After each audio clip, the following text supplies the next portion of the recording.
Pero, bueno, hai algunha pregunta? Sí, vale, pois perfecto, mira. Bueno, Noraboa, se quería preguntar por que xa comentaches que ca obra de Homero, que Homero non tiña nin idea.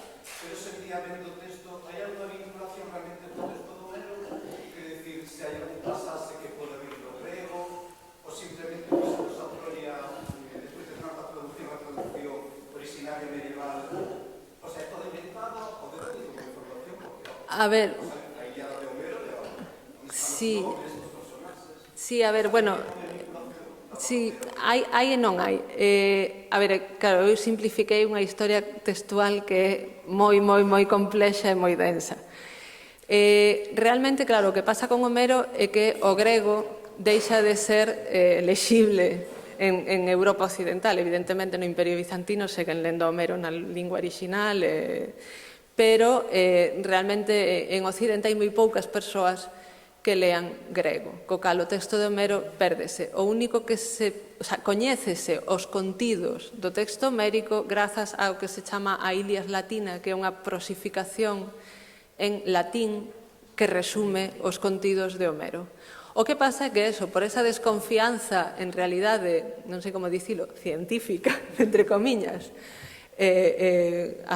sobre o relato de Homero, se prefiren o que se chama a tradición antihomérica, que tamén remonta a tarda antigüidade e que está representada por estes textos non de Dares e Dictis, que en realidade son ficticios. O sea, que decir, estas persoas evidentemente non eran dous, un grego e un troiano que escribían no tempo da historia de Troia, pero sí que se presentan como tales cando se escriben no século IV e VI, respectivamente, non? Eses textos que están en latín, aínda que probablemente se escribiran en grego en orixe, o sea, todo isto é unha historia de traducción, retraducción.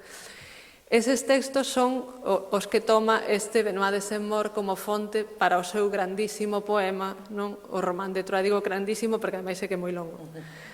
El é o que reconfigura a historia de Troia para os lectores medievais. Todas as versións posteriores remiten a esta do Román de Troia. Que ocorre? Que logo, claro, coa chegada non dunha conciencia humanista, filolóxica, etc., sí que comeza a haber un desexo de ler a Homero, non? En este senso é Petrarca, que en 1348 consigue que lle manden dende Bizancio un códice en grego. O que pasa é que cando o ve, di... ele é mudo e eu estou xordo, non? O sea, o di así, porque claro, el non lé grego. Consigue que un grego exiliado yo traduza, pero claro, como yo traduce así un pouco pedestremente, Petrarca tamén se frustra, porque como en plan de, bueno, ao final, eso, non vou chegar nunca a saber. Cando finalmente eso, xa no século XV, xa hai unha tradición de estudos do grego e xa se pode traducir con outra solvencia o texto homérico, resulta que tamén, que non lé, queda frustradísimo, porque se pensades o texto de Homero só abrangue un ano dos 10 de asedio. En realidade, cousas como o cabalo de Troia non están. Entón, eso, realmente temos tamén testemunhos da frustración destes primeiros humanistas que se achegan a Homero como, por fin vamos poder ler a Homero e tal, e logo resulta eso, que sí, claro, ese estilo sublime, tal, pero o que é a chicha do contido non lles satisface porque non ten todas estas aventuras, todas estas historias, todas estas cousas as que eles estaban afeitos polas versións medievais. Alguna pregunta máis? Alguén se anima?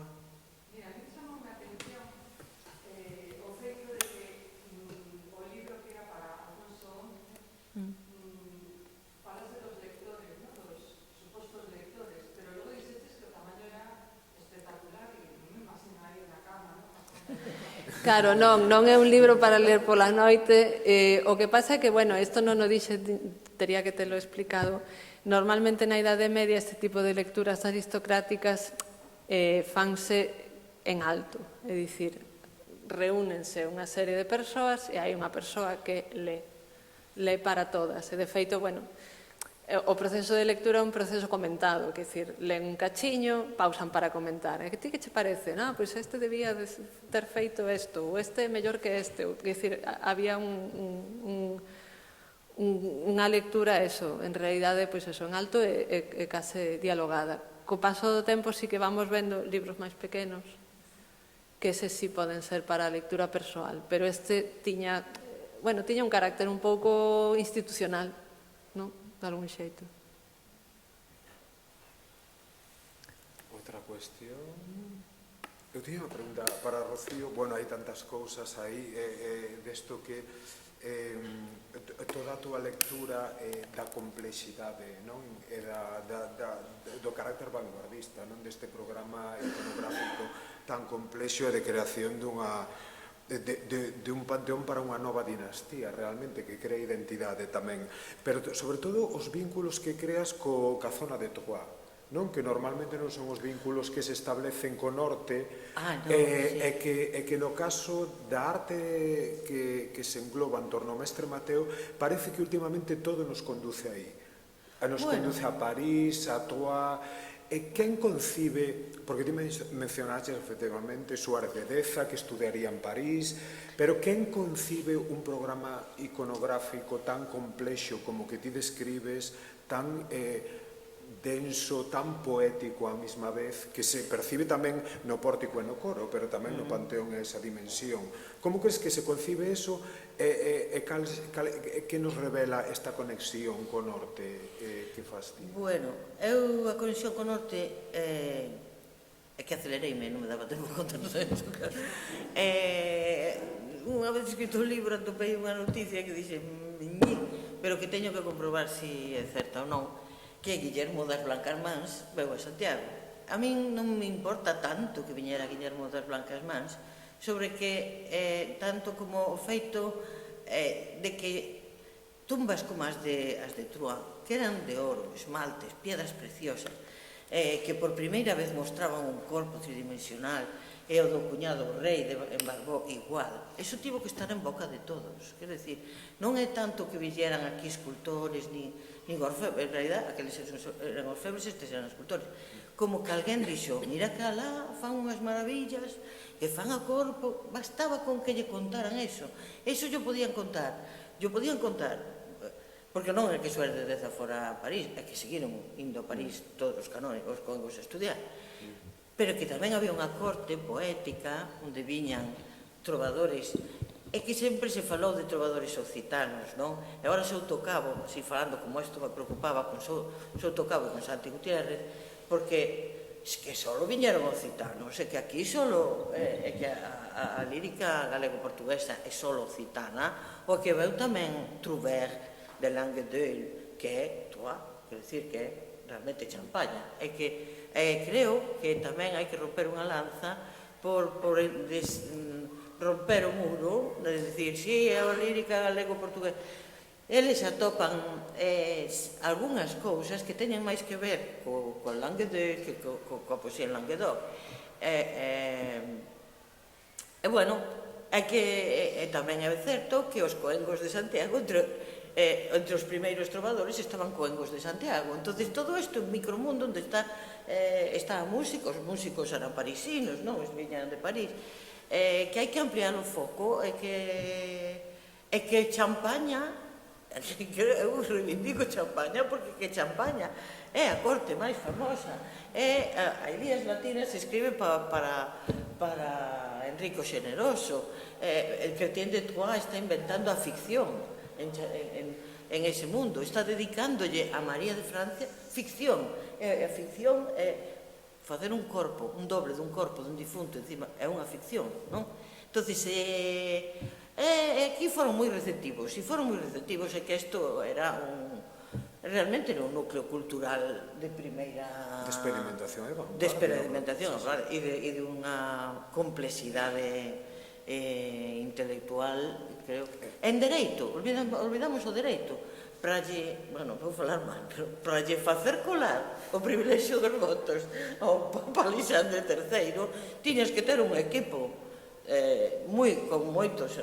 sabendo moita jurisprudencia para poder defender. Vamos a ver, Rosa, non? Sí, sí, sí. É que, claro, é que non é solo ven un escultor de Borgoña, si xa, isto foi un centro moi importante que durou a monarquía galego-leonesa. Bueno, en realidad durou o que durou Alfonso IX, bueno, si, a galera.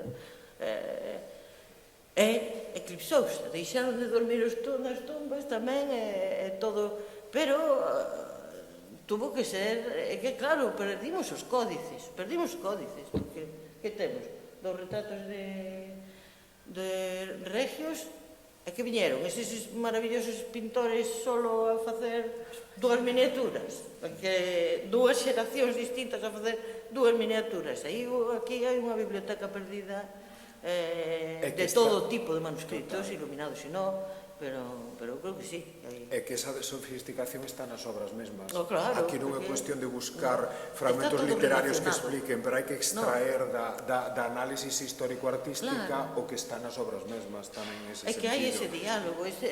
Pero dá un pouco de pena porque é moi evocador o que diste que este panteón que se crea con reis soñando realmente foi un soño. Foi un soño. O reino de Galicia que se soña aí quedouse un pouco un soño, non? Un parente noviño en Pombeiro de Riba de Vizela. Foi o único que seguiu dormindo. Si, é unha toma maravillosa. Sí, bueno, o único que dormiu.